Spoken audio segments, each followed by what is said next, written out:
The lengths of 40 leaves of a plant are measured correct to the nearest millimeter and the data obtained is represented in the following table. Find the median length of the leaves. तो यहाँ पर हमें data दिया गया है और इसका median हमें कैलकुलेट करना है। जब आप डेटा को ध्यान से देखोगे तो आपको समझ में आएगा। देखिए 118, 126, 127, 135, 136 to 144। तो ये जो डेटा दिया गया है वो डिसकंटिन्यूअस फॉर्म में है। जैसे यहाँ पर 118, 126, तो यहाँ पर भी 126 और 135 इस तरीके से होना चाहिए था। ये अपर लिमिट और ये लोअर लिमिट दोनों सेम होनी चाहिए थी, लेकिन यहाँ पर सेम नहीं है, मतलब ये एक डिसकंटिन्यूअस फॉर्म में हमें डेटा दिया गया है और इसके ही लिए हमें एक हिंट भी दी गई है। हिंट को रीड करते हैं। The data needs to be converted to continuous classes for finding the median since the formula assumes continuous classes। जो मीडियन का फॉर्मूला है वो सिर्फ और सिर्फ कंटिन्यूअस क्लासेस पर ही अप्लाई होता है, इसीलिए हमें सबसे पहले इस डिसकंटिन्यूअस फॉर्म को कंटिन्यूअस फॉर्म में कन्वर्ट करना होगा। तो चलिए कंटिन्यूअस फॉर्म में इसका कन्वर्जन देखेंगे और साथ ही हम कैलकुलेट करेंगे क्यूम्युलेटिव फ्रीक्वेंसी को। तो सबसे पहले यहाँ पर ही हम लाइन को थोड़ा सा स्ट्रेच कर देते हैं ताकि हमारे लिए आसान हो जाए क्यूम्युलेटिव फ्रीक्वेंसी और क्लास इंटरवल को कैलकुलेट करना। ठीक है, तो चलिए स्टार्ट करते हैं। अब क्यूमुलेटिव फ्रीक्वेंसी को सबसे पहले कैलकुलेट करते हैं। तो यहाँ पर आप देख पा रहे हैं 3 है, तो 3 तो एज इट इज़ यहाँ पर हम 3 लिख देंगे। उसके बाद हम 1 बाय 1 फ्रीक्वेंसी को ऐड करते चले जाएंगे, क्यूमुलेट एक साथ में इकट्ठा करते चले जाएंगे। तो 3 + 5 कितना हो जाएगा, यहाँ पर 8 हो जाएगा, 8 + 9 हो जाएगा 17 और 17 + 12 होगा 29, 29 + 5 हो जाएगा 34 + 4 हो जाएगा 38 और यहाँ पर ये हो जाएगा 40। अब हमें कंटिन्यूस फॉर्म में कन्वर्ट करना है, तो उसी के लिए हमने यहाँ पर ये कॉलम प्रिपेयर करके रखा हुआ है। तो यहाँ पर भी हम लिख देते हैं लेंथ इन मिलीमीटर। अब इस डिसकंटिन्यूस फॉर्म को कंटिन्यूस फॉर्म में कन्वर्ट करने का सबसे बेस्ट और शॉर्टकट तरीका है जो आपको हमेशा याद रखना है। ये आप हिंट को नहीं एक बार ध्यान दोगे तब भी आपको चलेगा। आपको सिंपली क्या करना है, लोअर लिमिट को 0.5 से कम कर देना है। तो ये 118 है, तो ये हो जाएगा 117.5। ये कितना हो जाएगा 117.5 और जो अपर लिमिट है उसे 0.5 से बढ़ा देना है, मतलब ये 126.5 हो जाएगा। 0.5 अगर ऐड कर देंगे तो ये कितना हो जाएगा 126.5। फिर उसके बाद अगेन ये 126.5 एज इट इज। फिर आप देखिए अपर लिमिट जो है 135, इसको सिंपली 0.5 से इंक्रीज कर देना है, तो ये हो जाएगा 135.5। फिर आपको लाइन सर सारा पूरा कॉलम कंप्लीट कर देना है। ये होगा 135.5, ये हो जाएगा 144.5, 144.5 लोअर लिमिट बनेगा और उसके बाद होगा 153.5। ठीक है, 153.5 यहाँ पर लोअर लिमिट बन जाएगा और 162.5 हो जाएगा और 162.5 अगेन लोअर लिमिट होने वाला है। उसके बाद हो जाएगा 171.5 और 171.5 अगेन ये होगा लोअर लिमिट और ये 180.5 हो जाएगा। इस तरीके से हमने यहाँ पर क्या किया है, क्यूमुलेटिव फ्रीक्वेंसी और क्लास लेंथ जो कंटिन्यूस फॉर्म होता है उसको हमने डिटरमाइन किया है। अब यहाँ पर हमें मीडियन कैलकुलेट करना है। अब हम मीडियन कैलकुलेट कर सकते हैं। तो मीडियन का फॉर्मूला अच्छे से हमें मालूम होना चाहिए, उसका फॉर्मेट अच्छे से मालूम होना चाहिए।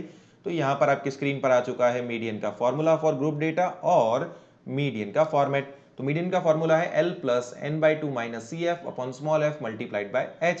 सबसे पहले हम सिग्मा f या कैपिटल N को कैलकुलेट करते हैं। तो सिग्मा f जो है वो कितना दिया है 40। सिग्मा f कितना आएगा 40, जैसे 40 लीव्स ऑफ अ प्लांट। यह फ्रीक्वेंसी को जब आप एड ऑन करोगे, ये फ्रीक्वेंसी को आप जब एड ऑन करोगे तो सिग्मा f यहाँ पर आपको मिलेगा 40। ठीक है, तो यहाँ पर हम लिखते हैं सिग्मा f = 40 और ये हो जाएगा 40/2। तो 40 डिवाइड बाई 2 कितना होता है 20। अब हम देखेंगे CF में, अब हम देखेंगे CF क्यूमुलेटिव फ्रीक्वेंसी। तो ये जो 17 से बड़ा है 20, तो 17 से छोटा वैल्यू है तो उसके बाद ही तुरंत कौन सा वैल्यू आ रहा है 29। तो इसके करस्पॉन्डिंग जो क्लास इंटरवल है वही हमारा क्या बनेगा मीडियन क्लास बन जाएगा। इसके करस्पॉन्डिंग जो क्लास इंटरवल है वही क्या बनने वाला है हमारा मीडियन क्लास। ठीक है, अब यहाँ पर देखिए हमें क्या फाइंड आउट करना है, L equals lower limit of median class. तो lower limit of median class कितना होगा, 144.5। तो यहाँ पर हम क्या लिख देंगे, 144.5। तो चलिए लिख देते हैं 144.5।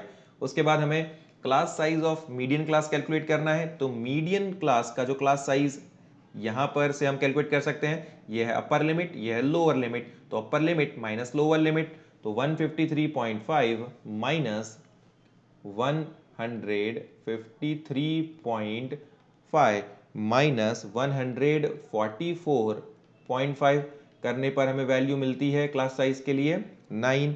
उसके बाद है फ्रीक्वेंसी ऑफ मीडियन क्लास। तो फ्रीक्वेंसी ऑफ मीडियन क्लास देखिए, यह है हमारा मीडियन क्लास, यहाँ पर फ्रीक्वेंसी है 12। तो यहाँ पर हम लिख देंगे 12 को, ठीक है। उसके बाद आ रहा है CF मतलब cumulative frequency of the class preceding the median class. तो प्रीसीडिंग द मीडियन क्लास हमारा ये है, इसके प्रीसीडिंग जो क्यूमुलेटिव फ्रीक्वेंसी आती है वो है 17। तो यहाँ पर हम लिख देंगे 17 को। अब देखिए सारी वैल्यू को हमने डिटरमाइन कर लिया है यहाँ पर। अब सिंपल मीडियन का फॉर्मूला में सारी वैल्यूज को इनपुट भी कर देंगे। तो चलिए वैल्यू को इनपुट करना स्टार्ट करते हैं। L के जगह पर हम रखते हैं 144.5 प्लस n/2 की जगह पर हम क्या रखेंगे 20 को। CF जो है वो है हमारा 17 और डिनोमिनेटर पर जो स्मॉल f है वो आ जाएगा हमारा 12 और h के जगह पर हम रख देंगे 9 को, ठीक है। अब ये 144.5 एज इट इज लिखते हैं, plus 20 minus 17 is 3/12 multiplied by 9, ठीक है। अब आप देखिए यहाँ पर ऊपर 9 है तो 3 3 ज़ा 9 और ये हो जाएगा 3 4 ज़ा 12 और न्यूमरेटर पर 3 मल्टीप्लाइड बाय 3 करने पर वैल्यू हमें क्या मिल जाएगी, वैल्यू हमें मिलेगी 9। तो 144.5 प्लस 3 मल्टीप्लाइड बाय 3 इज 9/4, ठीक है। अब हम क्या करते हैं, तो 144.5 को एज इट इज लिख देंगे। 144.5 प्लस 9/4 करने पर हमें वैल्यू मिलती है 2.25, वैल्यू मिलती है 2.25। अब दोनों वैल्यू को ऐड कर देंगे, सिंपल है। दोनों वैल्यू को ऐड करने पर हमें मिलता है 146.75 मिलीमीटर और यही हमारा क्या होगा, मीडियन होगा। तो आंसर को लिखते हैं median length of leaves is of leaves is 146.75 जो है हमारे इस क्वेश्चन का आंसर, ठीक है। I know and I hope आपको ज़रूर से क्वेश्चन क्लियर हुआ होगा। जो आपको खास बात का ध्यान रखना है वो क्या है कि जो मीडियन का फॉर्मूला है, ये फॉर्मूला आप देख पा रहे हैं, ये फॉर्मूला किसके बेसिस पर है, तो कंटिन्यूअस जो ग्रुप डेटा होता है या कंटिन्यूअस क्लास इंटरवल होता है उसी के बेसिस पर ये फॉर्मूला है। तो डिसकंटिन्यूअस फॉर्म पर अगर आप इस फॉर्मूला को अप्लाई करोगे तो गलत आंसर आपको मिलेगा ही नहीं। इसीलिए आपको क्या करना होगा, सबसे पहले डिसकंटिन्यूअस डेटा को कंटिन्यूअस फॉर्म में कन्वर्ट करना होगा। और वो हम कैसे करते हैं, तो सिंपल जो लोअर लिमिट है उसको 0.5 से कम करना है और अपर लिमिट को 0.5 से इंक्रीज कर देना है। उसके बाद में क्वेश्चन जो है वो नॉर्मल क्वेश्चन बन जाता है और आपको सिंपल फॉर्मूला इनपुट करके वैल्यूज को डिटरमाइन करके फॉर्मूला में वैल्यूज को इनपुट करके मीडियन को कैलकुलेट कर लेना है। Okay, so this is it for the video.